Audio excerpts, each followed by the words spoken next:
Ya. Halo teman-teman, kami dari kelompok 4 guna memenuhi tugas kelompok teori demokrasi mengenai proses konversi suara ke kursi DPRD. Sebelum itu kami perkenalkan, saya Widya Sari, ikut dengan rekan saya Dita Fajarwati. Saya Margareta Herlin Celondei. Saya Florida Maria Salvina Leumara. Berikut silakan teman-teman saksikan video kami. Baik teman-teman, sekarang saya berada di gedung Komisi Pemilihan Umum Daerah Istimewa Yogyakarta.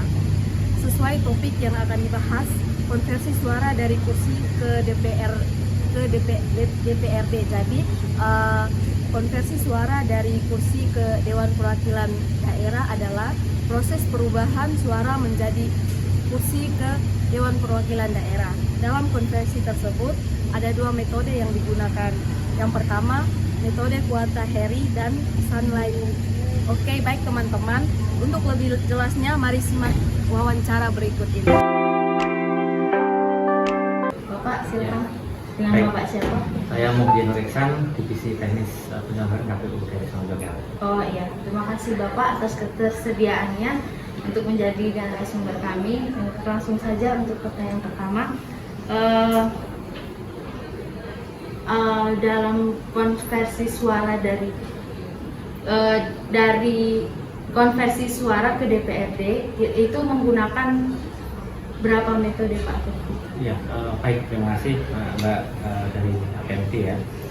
Jadi untuk konversi suara ke kursi ya, di dalam proses pemilu ini untuk tahun pemilunya berbeda-beda ya.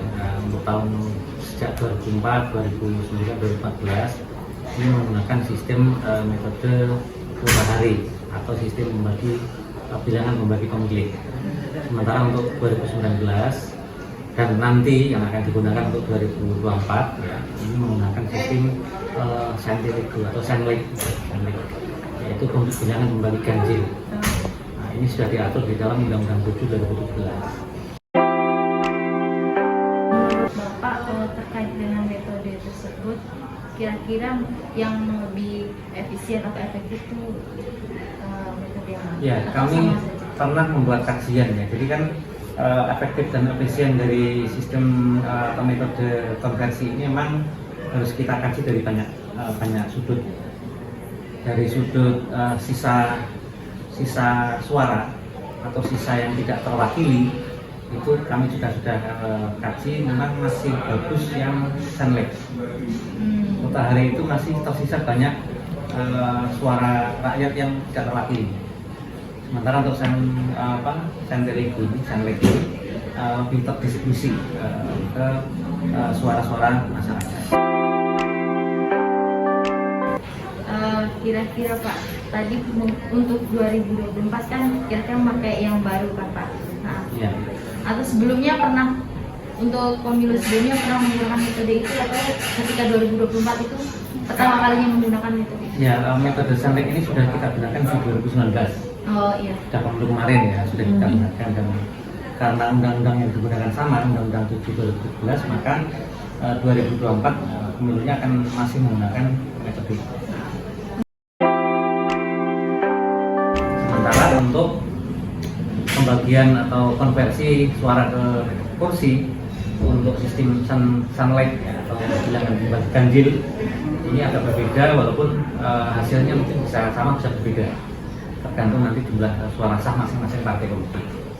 Nah, untuk Sunlight ini masing-masing masih akan dibagi ganjil ya. Partai bunga dapat 10.000, partai buah 15.000, dan partai tanaman dapat 8.000. Masing-masing nanti dibagi satu dulu, dapatnya berapa masih sama kan. Nah, ketika kemudian dibagi 3, masing-masing berarti ada 10.000 di 3, ada 3.343 koma kan. Kemudian yang 15.000 bagi 3, 5.000. 8.000 bagi 3, 2.500, 2.600 ya. Kemudian dibagi 5, kita jumlah tabel rekan sekalian, dibagi 5, 10 bagi 5 ada 2.000. Kemudian yang partai buah 15.000 bagi 3, jumlahnya 5.000. Kemudian yang partai tanaman jumlahnya 8.000 bagi 5 ada berapa tadi? 1.000 ya, 1.000 ya, 1.600 1.800 ya. Nah, kemudian kita ambil jumlah suara sah yang paling banyak dari pembagian itu. Iya. Yang pertama 15.000 paling banyak, nah, berarti dapat 1 kursi. Kemudian bawahnya lagi 10.000 dapat 1 kursi, bawahnya lagi 10.000 dapat 1 kursi. Dari 6 kursi, Iya. masih ada 3 yang belum dibagi, ya, itu dibagi kemudian suara sah pembagian yang kedua dari 3. Paling banyak mana? Paling banyak 5.000, pembagian dari 15 dapat 1 lagi. Kemudian bawahnya lagi dapat 3.333 Iya. itu dapat 1 lagi. Ya, 5 kursi yang terbagi, tinggal 1. 1 diberikan kemana? Satu diberikan kepada terbanyak, paling banyak lagi yang belum dapat kursi. Mana? Yang Partai bunga, partai buah. Iya. Karena dibagi 5 masih 3.000. Sementara yang lain dibagi 5 lebih. Iya. Sehingga kemudian partai bunga dapat 2, partai buah dapat 3, Iya. dan partai tanaman dapat 1. Untuk pemilu sebelumnya 2019 ketika menggunakan metode itu kira-kira ada kendala atau gimana? Ya, untuk kendala tidak ada ya, cuman ada. Biasanya perubahan metode itu kan partai politiknya kan menyesuaikan ya. Kadang ada yang merasa keberatan dan sebagainya, tapi dari hasil yang diperoleh ini tentu kalau di lapangan ya itu mungkin masih ada perbedaan. Ini kan hanya 3 partai, kalau partai banyak partai itu nanti kursinya bisa bergeser. Ada 1-2 yang bergeser karena sisa-sisa tadi, sisa pembagian. Berdasarkan hasil wawancara kami di gedung KPU tentang konversi suara ke kursi, dapat disimpulkan bahwa antara metode kuota hari dan sandet masih lebih bagus menggunakan metode sandet karena lebih terdiskusi ke suara rakyat. Terima kasih.